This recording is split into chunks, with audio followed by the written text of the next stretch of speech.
오늘 우리에게 주시는 하나님 말씀은 시편 50편 1절에서 15절까지의 말씀입니다. 구약성경 시편 50편 1절에서 15절까지 말씀 한 절씩 교독을 하시겠습니다. 전능하신 이 여호와께서 말씀하사 해 돋는 데서부터 지는 데까지 세상을 부르셨도다. 온전히 아름다운 시온에서 하나님의 빛을 비추셨도다. 우리 하나님이 오사 잠잠하지 아니하시니 그 앞에는 삼키는 불이 있고 그 사방에는 광풍이 불리로다. 하나님이 자신의 백성을 단결하시려고 위의 하늘과 아래 땅에 선포하여 이르시되 나의 성도들을 내 앞에 모으라. 그들은 제사로 나와 언약한 이들이니라 하시도다. 하늘이 그의 공의를 선포하니 하나님이 그의 심판자이시도다. 내 백성아 들을지어다. 내가 말하리라. 이스라엘아 내가 네게 증언하리라. 나는 하나님 곧 내 하나님이로다. 나는 내 죄를 때문에 너를 증언하지 아니하리니 내 번제가 항상 내 앞에 있으리로다. 내가 네 집에서 수소나 네 우리에서 순념소를 가져가지 아니하리니 이는 세금이 진실과 또 산의 가축이 다 내 것이며 산의 모든 새들도 내가 아는 것이며 들의 짐승도 내 것이미로다. 내가 가령 주려도 내게 이르지 아니할 것은 세계와 거기에 충만한 것이 내 것이니라. 내가 수소의 고기를 먹으며 염소의 피를 마시겠느냐? 감사로 하나님께 제사를 드리며 지도자신 이에게 내 성을 갚으며 함께 봅니다. 환난 날에 나를 부르라. 내가 너를 건지리니 내가 나를 영화롭게 하리로다. 아멘. 설교를 준비하면서 시간에 대한 속담을 한번 찾아보았습니다. 시간에 대한 속담은 많이 있었는데요. 이런 속담이 있더라고요. 하늘도 한 귀퉁이부터 개인다. 그런 말이 있었어요. 새벽에 밝아오는 하늘을 보면요, 한꺼번에 확 바뀌지 않습니다. 서서히 밝아지는 것을 볼 수가 있습니다.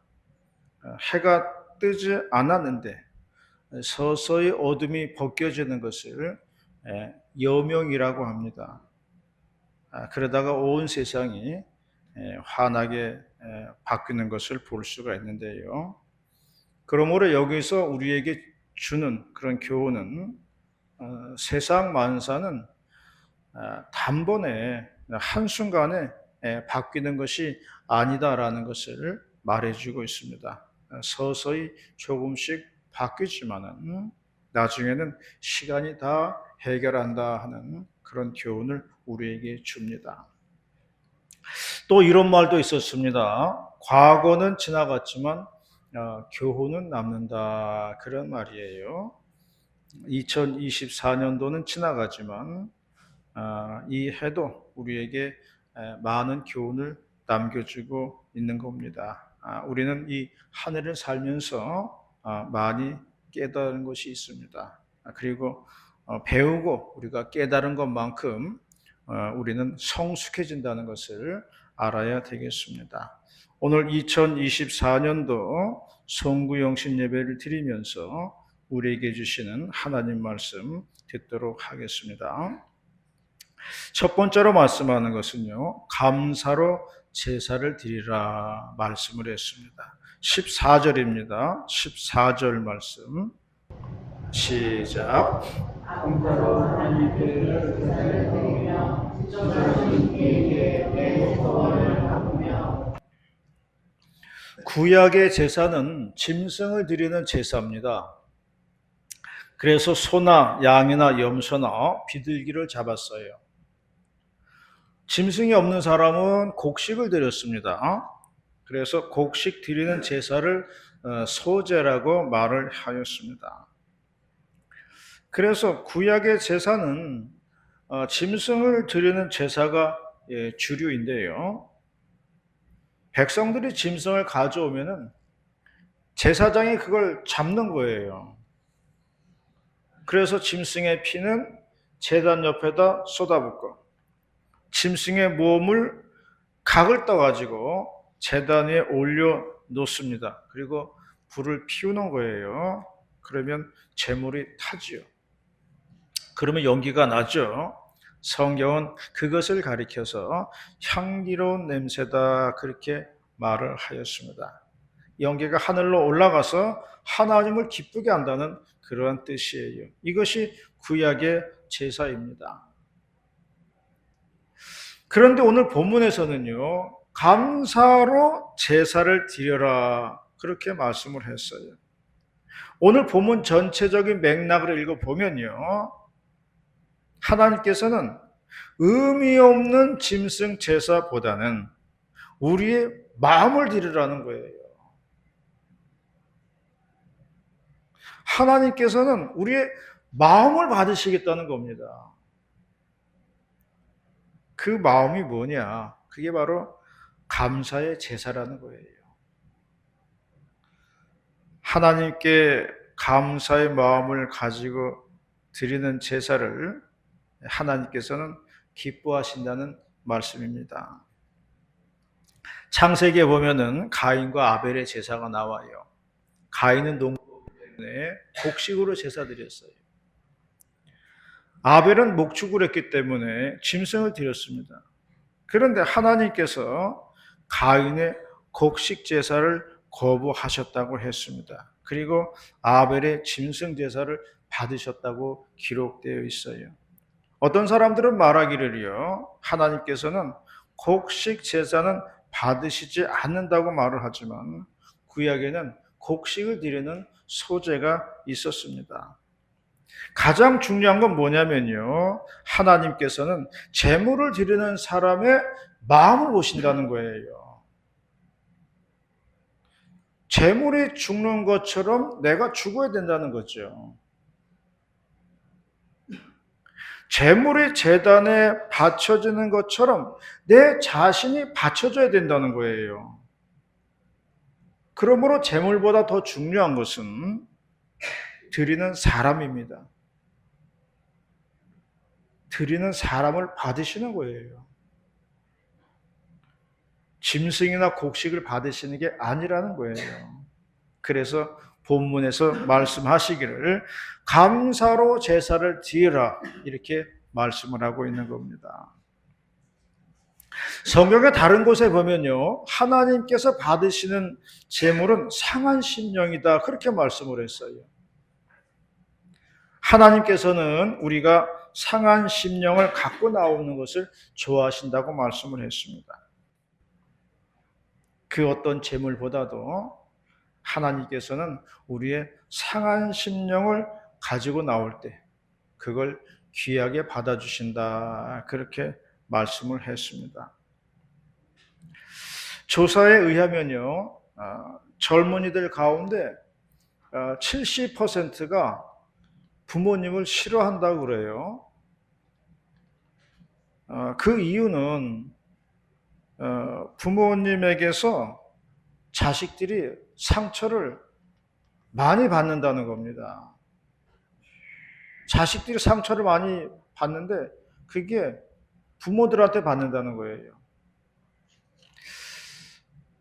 아버지한테서는 뭐 40.7%라고 그러고 어머니한테서 받는 건 32.1%다 그렇게 얘기를 하고 있어요.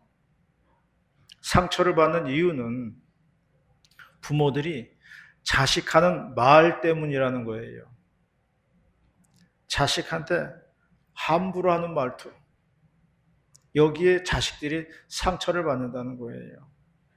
은근히 무시하는 말투, 이것 때문에 자식들이 상처를 받는다는 겁니다. 우리는 기억을 못해요.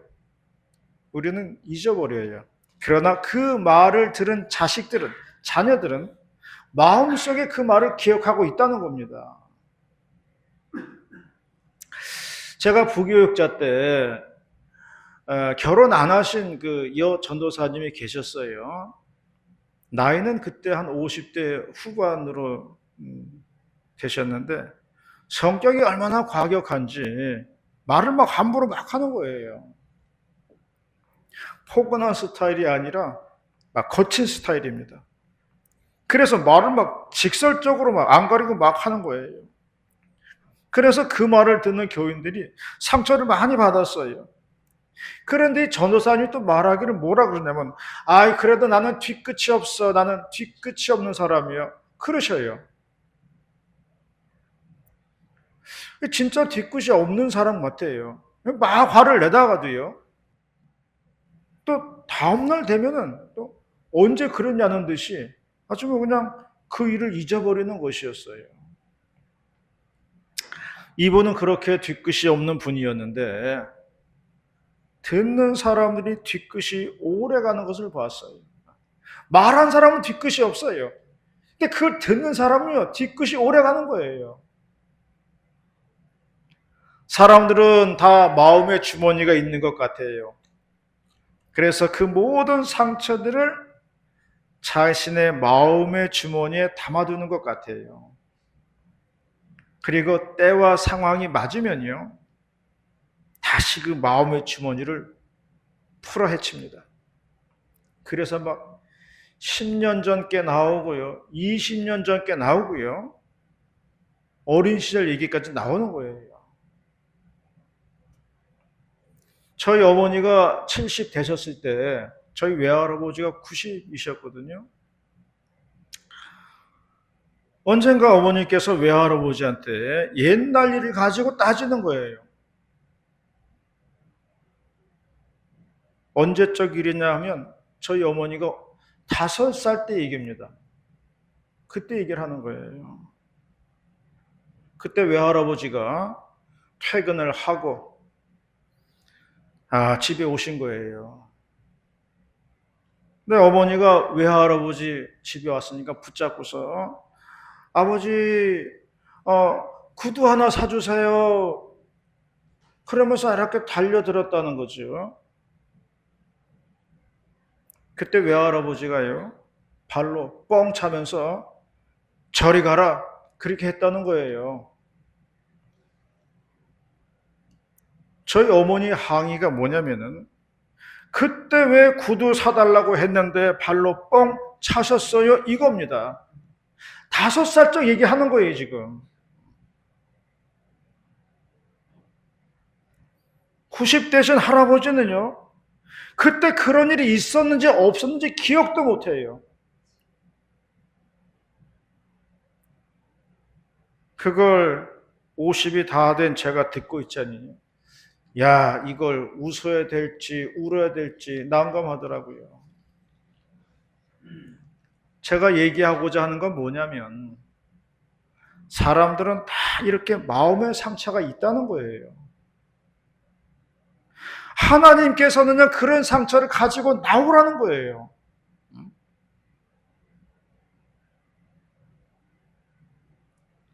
그것이 하나님 앞에 드리는 제사라는 거예요.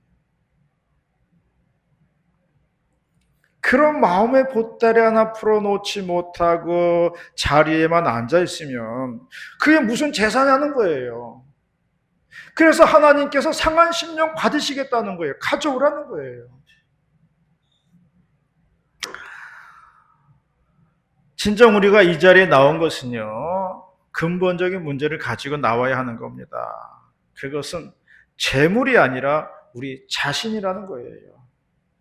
나의 상한 마음들, 나의 쓴 뿌리들, 나의 허물들, 이런 것들이 이 제단에서 태워져야 된다는 거예요. 이것이 바로 바른 제사라는 겁니다. 이러한 예배가 될 때요, 치유가 있는 교회, 회복이 있는 교회, 성령의 은사가 있는 교회가 될 줄로 믿습니다. 주의 제단 앞에 상한 심령을 드리는 우리 모두가 다 되시기를 바랍니다. 두 번째로 말씀하는 것은요, 하나님은 약속을 지키는 분이라고 말씀하고 있습니다. 14절 말씀을 다시 한번 더 봉독하도록 하겠습니다. 14절 말씀 시작. 하나님께 제사를 드리며 진정하신 이에게 내 서원을 갚으며. 내 서원을 갚으라고 했습니다. 약속을 지키라는 것인데요. 이것은 바꾸어서 말하면 하나님께서는 반드시 약속을 지키신다는 말씀이에요. 하나님께서는 반드시 우리에게 약속한 것을 지키니까 너희는 서원을 갚아야 된다, 이런 말씀이거든요. 성탄절에 삼겹살이 온다고 목이 빠지도록 기다렸지만 삼겹살은 오지 않았습니다. 삼겹살 못 먹어서 애타는 사람들은 아니에요. 그런데 약속을 했으니까 기다리는 거예요. 그런데 성탄절 지나도 삼겹살 도착하지 않았어요. 이것을 보고서 다시 한번 생각을 하게 됩니다. 사람의 약속은 이와 같다는 거예요. 사람의 약속은요, 화장실 들어갈 때하고 화장실 나올 때가 다른 거예요. 그래서 사람의 약속은요, 믿을 것이 못 됩니다. 몇 년 전에 동기생인 캄보디아 선교사 한 분이 한국에 온 적이 있었어요. 지금처럼 이 겨울에 오게 되었는데요. 캄보디아는 지금도 여름입니다. 더워요. 그래서 한국에서 추울 거를 걱정하길래 집에 있는 파카 잠바 하나 갖다 주었어요. 고마워하면서 말하더라고요. 제가 다음에 올 때는 목청골 하나 갖다 드리려고 그래요. 그러더라고요. 나도 감사하다고 그랬죠. 다음에 그분이 왔을 때 제가 제일 먼저 그분 손을 봤습니다. 뭘 들고 왔나? 근데 빈손이더라고요. 목청골 없더라고요. 뭐 그까지 목청골 먹어도 그만이고 안 먹어도 그만이에요. 우린 상관없어요. 그런데 약속을 하면요, 그걸 꼭 기억하게 돼 있는 거예요. 약속을 한 사람은 잊어버려도요, 약속을 받은 사람은 잊어먹지를 않아요. 사람들은 서원기도를 합니다. 서원기도 한 사람이 잊어버려요. 그러나 그 서원기도를 받은 하나님은 잊어먹지 않는다는 거예요. 그러니까 그걸 갚으라는 이야기예요. 오늘 본문 말씀에 보면 너의 서원을 갚으라는 것입니다. 하나님께서는 약속을 저버리는 법이 없습니다. 우리가 서원 기도하면 반드시 역사하심이 있다는 겁니다. 그런데 우리는 서원 기도만 하고 행함으로 갚지를 않는다는 것입니다. 이럴 때 하나님이 실망하신다는 거죠. 하나님 실망하시면 우리가 다음에 기도해도 듣지를 않으시겠죠. 한 번 당했으니까 하나님도 그 경험이 있다는 얘기죠. 그러므로 우리가 하나님의 응답을 계속적으로 잘 받기 위해서는 서원을 잘 지키는 것이 중요하다 하는 겁니다. 하나님과 나 사이에 있는 약속들 잘 지켜야 한다는 말씀입니다. 이것이 하나님과 나 사이의 신뢰예요. 신뢰가 쌓이면 무슨 기도를 해도 응답이 잘 되는 겁니다. 성경은 말씀했습니다. 너희가 내 안에 있고 내가 너희 안에 있으면 무엇이든지 구해라. 내가 응답할 것이다. 그렇게 말씀을 했습니다. 하나님과 내가 일심동체인데 주저할 것이 없습니다. 하나님과 내가 한 몸인데 기도 못할 게 없는 거예요. 두려울 게 없는 겁니다. 과감하게 구하고 담대하게 향하시기를 바랍니다. 하나님이 이제는 나 혼자가 아니라 함께 주겠다는 그런 말씀인 것입니다. 제가 병 고침을 위해서 기도할 때요, 제가 하나 깨달은 게 있어요. 기도하면서 깨달았어요. 병 고침을 받기 위해서는요, 예수님의 십자가 부여를 의지해야 된다는 거예요. 성경에서 말하기를 피가 생명이다 그랬어요. 우리 몸에 병이 생기는 원인은요, 다 생명인 피가 원활하게 돌아가지 않아서 그래요. 피가 우리 몸 구석구석 다 흘러가고 그래 순환이 되면요, 병이 생기지를 않는 겁니다. 그런데 문제는 이 생명이라는 피가 중간에 끊어졌기 때문에 문제가 되는 거예요. 그러므로 방법은 예수님의 피가 내 몸에 흐르도록 기도를 해야 된다는 거예요. 내 몸에 예수님의 피가 흐르면요, 치료의 기적이 일어난다는 거예요. 그래서 병 고침을 위해서는 십자가 보혈의 피를 의지해야 되는구나. 이걸 제가 알았어요. 여러분들도 그렇게 기도하시기를 바랍니다. 십자가 보혈을 구하는 기도를 하시기 바랍니다. 그러면 역사는 일어나는 겁니다. 십자가 보혈의 은총을 구하고 병 고침을 받는 2025년도 새해가 다 되시기를 바라겠습니다. 마지막 세 번째로는 하나님은 역사하는 힘이 많다, 그렇게 말씀을 했습니다. 15절 말씀입니다. 15절 말씀 시작.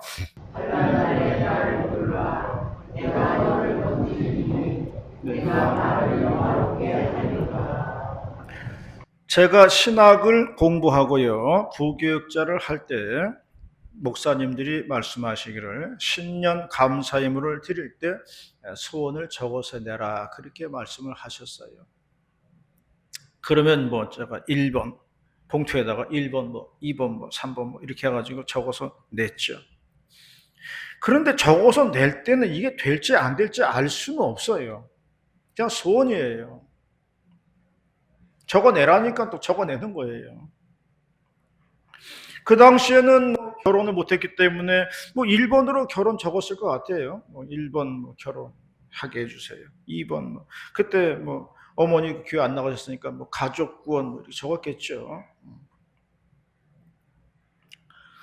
그런데 적어내도 그 해에 이루어지지 않아요. 그 다음 해가 되면 또 신년 되잖아요. 또 감사봉투에 적어내라 그래요. 그럼 또 적어내요. 1번 결혼, 2번 가족구 이렇게 3번 이렇게 똑같이 적어냅니다. 그래도 소원 이루어지지 않아요. 다음 해가 또 돼요. 또 신년 또 와요. 또 적어내라 그래요. 그럼 또 적어요. 똑같이. 그때는 거의 습관처럼 적어내는 거죠. 그리고 그냥 까마득히 잊어버린 거예요. 까마득히 잊어버려요. 근데 어느 날 뒤를 돌아보니까요, 그 소원의 기도들이 다 이루어져 있는 거예요. 잊어먹고 있었는데 어느 순간 뒤를 돌아보니까 다 돼 있더라고요. 그러므로 하나님의 역사하심은 우리 모르게 비밀스럽게 다 이루어지는 거예요. 우리가 알게 이루어지면 하나님의 역사가 아니에요. 하나님의 역사하심은 우리가 모르게 비밀스럽게 다 이루어지더라는 겁니다. 하나님의 역사하심이 이와 같다 하는 것이에요. 엘리야가 사렙다 과부의 집에 방문을 했습니다. 한 끼 식사를 요청했어요. 그때 사렙다 과부가 마지막 남은 밀가루와 기름으로 엘리야의 식사를 대접을 했습니다. 그리고 사렙다 과부가 말했어요. 이것이 저의 마지막 식량입니다. 이거 끝나면 이제 저는 아들과 함께 이 세상을 떠날 것입니다. 그렇게 말을 했어요. 엘리야가 기름병을 준비하라 그랬습니다. 나가가지고 기름병 다 구해오라 그랬어요. 이 과부가 이웃에 가가지고 기름병 많이 빌려왔어요. 그리고 문을 닫으라고 했습니다. 그리고 남은 기름을 부으라 그랬어요. 그랬더니만 계속적으로 기름이 솟아나서 병들을 가득 채웠다는 얘기입니다. 어떻게 기름이 쉬지 않고 나왔는지는 비밀이에요. 왜냐하면 하나님의 역사하심은요, 사람이 알 수 있게 이루어지는 게 아닙니다. 하나님의 역사는 사람이 알 수 없는 방법으로 이루어진다 하는 것을 말해주고 있는 거예요. 병이 어떻게 낫는지 사람들은 알 수 없습니다. 그러나 하나님이 개입하시면 된다는 거예요. 어떻게 재물이 생기는지 우리는 알 수 없습니다. 그러나 하나님은 곳간을 채우는 비밀이 있다는 거예요. 어떻게 우리의 인생길이 열리는지 우리는 알지 못해요. 그러나 하나님은 우리의 인생길을 인도하신다는 겁니다. 이 모든 것들이요, 하나님의 뜻 안에서 비밀스럽게 이루어지더라, 이 말씀을 하고 있는 겁니다. 그러므로 새해에는 이러한 역사와 기적이 많이 일어나기를 바랍니다. 기도 외에는 이런 이유가 나아갈 수 없다고 했어요. 우리는 능력이 딸려가지고 다른 거는 잘 못합니다. 그러나 기도는 할 수 있어요. 아무리 능력이 부족한 사람도요, 주님 앞에 나와서 기도는 할 수 있는 겁니다. 그런데 이것을 통해서, 이 우리의 기도를 통해서 역사와 기적은 일어난다는 것을 믿으시기를 바랍니다. 하나님의 역사하심과 응답과 물질의 축복과 병고침과 소원을 이루는 새해가 다 되시기를 축원합니다. 기도하시겠습니다. 할렐루야. 전능하신 하나님 아버지 고맙습니다.